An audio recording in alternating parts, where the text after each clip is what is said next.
몰랐다. 인도네시아의 큰 충격. KF-21 전투기의 8차 시험 비행이 국산 엔진으로 날아간다. KF-21 엔진. 충격적인 비밀. 우리나라 첫 국산 전투기인 KF-21 보라매가 19일 오후 4시 13분 첫 비행에 성공했다. 이번 비행시험 성공으로 한국은 세계 8번째 초음속 전투기 개발 국가가 됐다. 방위사업청에 따르면 KF-21 시제기 1호기는 이날 오후 3시 40분쯤 경남 사천의 공군 제3훈련 비행단 활주로에서 이륙에 성공했다. 이후 KF-21은 33분간 상공을 날았고 오후 4시 13분에 활주로에 안전하게 착륙했다. 우리나라 첫 국산 전투기인 KF-21 보라매가 19일 오후 4시 13분 첫 비행에 성공했다.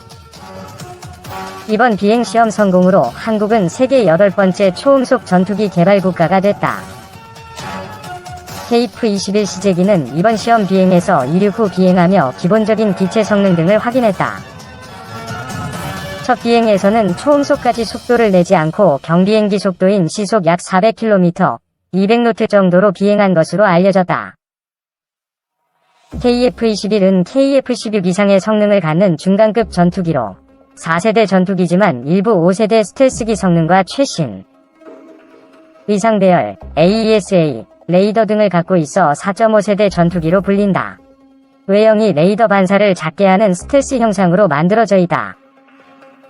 KF-21은 다양한 종류의 공대공 미사일, 공대지 미사일을 탑재할 수 있다. 이번 시험 비행에서는 유럽산 공대공 미사일 미티어 4발을 장착한 것으로 알려졌다. 이번 KF-21 시제기의 최초 비행 조종사는 공군 제52 시험평가전대 시험비행 조종사인 안준현 소령이 맡았다. 방위사업청 측은 이번 최초 비행을 통해 한국형 전투기 개발은 비행시험 단계에 돌입하게 되었고 향후 2000여 회에 달하는 비행시험을 통해 비행 영역을 확장할 것이라며 이후 각종 성능 확인 및 공대공 무장 적합성 등을 확인하면 2026년 체계 개발이 종료된다고 했다. 2. 방산기업 탐구. 한국항공우주산업. 2. KF-X. KF-21. 차세대 한국형 전투기 개발 사업. 코리아 파이터 익스페리멘털. 일명 보라매 사업. 은 현재 한국공군의 주력 기종인 F4, F5. 노후화에 따른 대체를 위해 사업이 계획되었으며 13.12월 체계 개발 예산 편성 확정을 바탕으로 F16 플러스 골뱅이 개발 계획으로 추진되고 있다. KF-X는 향후 우리 공군의 주력 전투기로 사용될 예정으로 2014년 이후 우리 공군의 작전 능력 및 항공산업 발전 등 다양한 측면을 고려하여 개발 추진 중이다. KAI KF-21 보라매, 영어 KAI KF-21 보라매 또는 인도네시아 명칭 이의 F-33 파이팅 호크, 영어 이의 F-33 파이팅 호크는 차세대 대한민국 공군 및 인도네시아 공군이 참여하는 전투기 개발 사업이다. 보라매의 성능은 4.5세대. 전투기 공대공 반내립 운용로 시작되어 향후 내부 무장창 장착 등의 추가 개량으로 5세대 전투기나 6세대 전투기의 전투 능력을 목표로 지향한다. 2001년 3월 김대중 대통령은 공군사관학교 졸업식에서 최신의 국산 전투기를 개발하겠다고 선언했다. 하지만 이후 상황은 검토와 중단이 반복된 굴곡진 과정이었다. 개발비만 8조 8천여억 원이 드는 단군 이래 최대의 무기 개발 사업이다 보니 비용에 대한 우려와 개발 가능성에 대한 회의, 그리고 수출 가능성에 대한 불신 등으로 사업 추진은 거의 진척이 없었다. 그렇게 국민의정부와 참여정부가 지나가고 이명박 정부에 이르러 탐색 개발이 시작됐지만 경제성 논란으로 사업은 좀처럼 탄력이 붙지 않았다. 게다가 2015년 AESA 레이더를 비롯한 적외선 탐지 추적 장치 IRST, 전자광학 표적 추적 장비 EOTGP, 전자파 방해 장비 RF 제머 등 4가지 핵심 기술 이전에 대한 미국의 승인 거부 사실이 알려지면서 KF-X 사업은 중단 위기에 직면한다. 안 그래도 강력 반대하던 새누리당 유승민, 정두원 의원은 KF-X 사업 전면 백지화를 주장하며 예산 통과 자체를 반대했다. 민주당의 전신인 새정치민주연합 대표였던 문재인 대통령은 국정조사와 외교안보 라인 문체 그리고 사업 전면 재검토를 요구하였고 새정치민주연합은 재정낭비 운운하며 파상 공세를 퍼부었다. 그러나 이러한 비관론을 뚫고 KFX 사업을 회생시킨 건 다름 아닌 박근혜 대통령이었다. 2015년 국정감사 10.23와 운영위 10.28 속기록을 보면 잘 드러난다. 박근혜 대통령은 매우 중요한 사업이니 차질 없이 완수하도록 하라고 명확하게 지침을 내렸고 김관진 안보실장은 사업을 반대하는 새정치민주연합 의원들에게 정확히 2025년도까지 6대2 시제기가 다 나올 예정이고 2021년도부터 항공기에 탑재해서 시험평가를 할 것이라며 앞으로 10년 후에 충분히 개발이 가능하고 리스크 관리를 위해 제3국에 있는 국가와 기술협력도 추진하겠다고 다짐을 했다. 그렇게 해서 가까스로 2016년 체계개발 사업 예산 670억 원을 확보하게 된다. 당사청이 요구한 1618억 원의 절반도 안 되는 수준이지만 이 예산마저 없었다면 한국형 전투기 사업은 역사 속으로 사라졌을지도 모른다. 그러므로 실질적인 KFX 계획의 시작은 박근혜 정부이다. 타당성을 분석할 시기에 당시 대한민국 공군 ROKAF 위 수요 물량으로는 타산을 맞출 수 없다는 우려가 있었으나 인도네시아의 사업 참여로 이 우려에 대한 부담은 다소 경감되었으며 그 결과 KFX는 탐색 개발과 체계 개발 등이 진행되고 있다. 게다가 대한민국과 파트너국인 인도네시아가 공동 개발하는 사업이므로 유로파이터와 그리펜 전투기의 사업 추진 방식과 어느 정도 유사하다. 기술 부족 문제를 해결하기 위해 블락 단계에 따라 국산화 비율을 늘려갈 계획이다. 현재 엔진과 소수의 핵심 부품을 제외한 모든 부분이 국산화가 되어 있다. 블락 최종 단계에서는 엔진도 국산화될 것으로 보인다. 대한민국 해군의 KD1, KD2, KD3 프로젝트도 이런 식으로 진행되어 최종적으론 세계적 수준을 자랑하는 이지스함 세종대왕급 구축함을 가지게 되었다. 진행 상황으로는 2014년부터 200억 원을 시작으로 2021년까지 8조여 원을 투입해 한국형 전투기 180여 대 양산을 목표로 개발하고 있다. KFX 사업은 2018년 기본 설계 PDR을 마무리하고 2019년까지 상세 설계 CDR을 진행해 2021년 CJ 1호 기출고 2022년 초도 비행을 목표로 하고 있고 2025년 양산을 시작하여 2026년부터 실전 배치가 될 예정이다.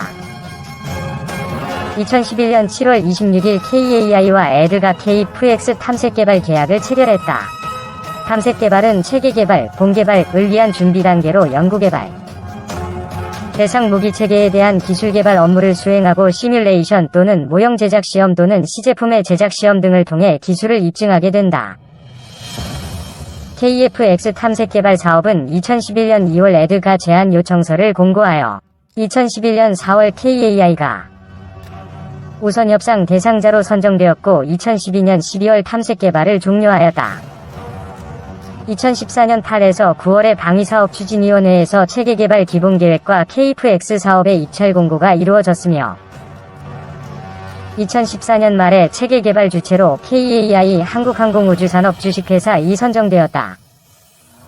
2016년 6월 22일 KF-X2 기체 형상 설계를 위한 풍동시험에 착수했다. KF-X 풍동시험은 형상 최적화를 위한 1단계 저속 풍동시험 2016에서 2017년 과형상 확정을 위한 2단계 2017에서 2018년 확정 형상에 대한 상세 데이터 확보를 위한 3단계 2018에서 2020년 과정으로 국내외 전문기관에서 진행되며 총 13,000여 시간 동안 저속 고속 풍동, 강제 진동, 흡입구 풍동 등의 세부 시험을 수행하게 된다.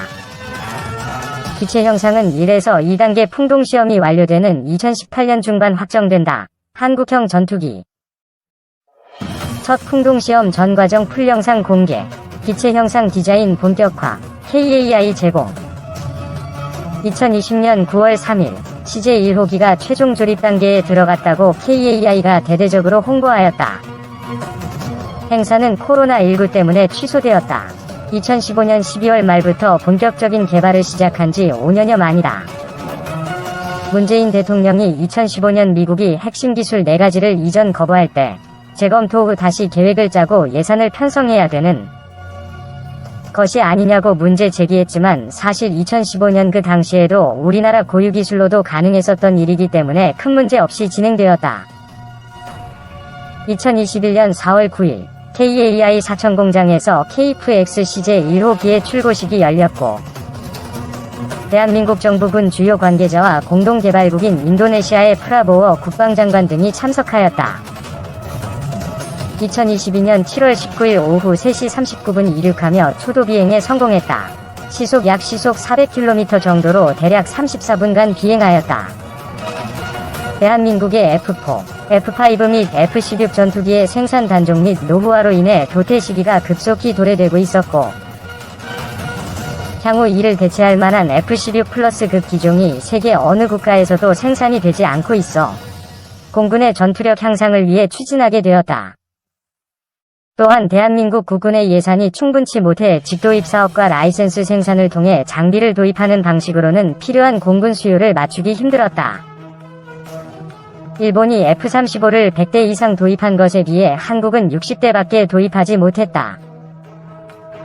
그 결과 단종되어 부품 수급이 어려운 F4, F5를 2025년까지 사용해야 하는 지경에 이를 정도로 전력 부족이 심화되었다. 국산 제품을 생산한다면 우리가 마음대로 개량해볼 수 있는 막대한 장점이 생기고 전시의 공급과 정비가 쉬우며 부품을 국내에서 생산할 수 있어 전력 가동률 향상에 큰 도움이 될 뿐만 아니라 외화 유출도 막을 수 있어 국가 경제에도 큰 도움이 된다. 그 예로 FA-50은 국내 최초의 초음속 경공격기로 국내 개발 제품이라 전력 가동률이 90% 이상으로 매우 높으며 공군에서도 선호하는 목소리가 커 한때 20대를 추가 양산한다는 기사가 돌아다니기도 했다. 더욱이 수백 대를 생산하는 전투기 사업을 직접 진행함으로써 아직 걸음마 단계인 한국항공산업의 기술 발전과 수출 시장 개척 또한 꾀할 수 있다. F-35는 단발 엔진 4.3만 파운드 추력, 최대 이륙 중량 7만 파운드인데 KF-X는 쌍발 엔진 4.4만 파운드 추력, 최대 이륙 중량 5.4만 파운드이다. 엔진 출력이 F-35보다 크고 추력 향상 모델 F414-2 적용 가능성과 단계별 성능 개량 일정 때문에 추후에 최대 이륙 중량이 더 늘어날 수도 있다. 한국의 KF-X는 F-4D, F-52와 같은 공군의 노후화된 전투기를 교체하는 4.5세대 미들급 전투기로 개발된다. 이후 지속적인 개량을 통해 5세대 이상의 성능 확보를 목표로 한다. KF-X 엔진 영상은 쌍발 영상과 단발 영상 중 검토 결과 2014년 7월 18일 국방부, 방위사업청, 공군이 참여한 KF-X TF팀에서 최종 쌍발로 진행하기로 결정하였고 기체 형상은 수직미익인 일반형과 델타익을 포함 모두 검토하였으나 최종적으로 향후 개발될 KF-X는 쌍발 엔진의 스텔스 형상, 매립식 내부 무장창 컨셉의 기운 수직미익기를 채택하여 개발될 예정이다. 쌍발 엔진을 사용하는 기체로는 F-15, MiG-29, 수호이 27, 유로파이터 등이 있다. 쌍발 전투기는 단발 전투기보다 귀환율이 높다. 엔진 하나를 잃더라도 남은 한 개의 엔진으로도 무사귀환이 가능하기 때문이다. 교전 시에 엔진의 반을 잃고도 무사히 적으로부터 도주가 가능하겠냐는 의견도 타당성이 있지만 전투기 손실 중 대부분은 추락으로 인한 것이었고 이는 대부분 전시가 아닌 평시에 벌어진 일이었다. 육성하는 데에 몇 억이 투입되는 조종사와 이보다 몇십 배 비싼 기체의 전력 보존을 위해서라도 높은 귀환성을 무시할 순 없다. 더불어 엔진의 출력이 높기 때문에 많은 무장량을 갖출 수가 있다. 쌍발 전투기의 기본적인 동체 자체는 크기 때문에 엔진 간 거리를 넓힐 경우 두 엔진 사이 즉 기체 가운데에 위치한 매립식 내부 무장창을 쉽게 확보하기에 용이하다. 쌍발의 기운 형상 수직미익은 우리 공군이 원하는 쌍발 전투기 형태이다. 시뮬레이션 기술의 발달로 공력 해석 및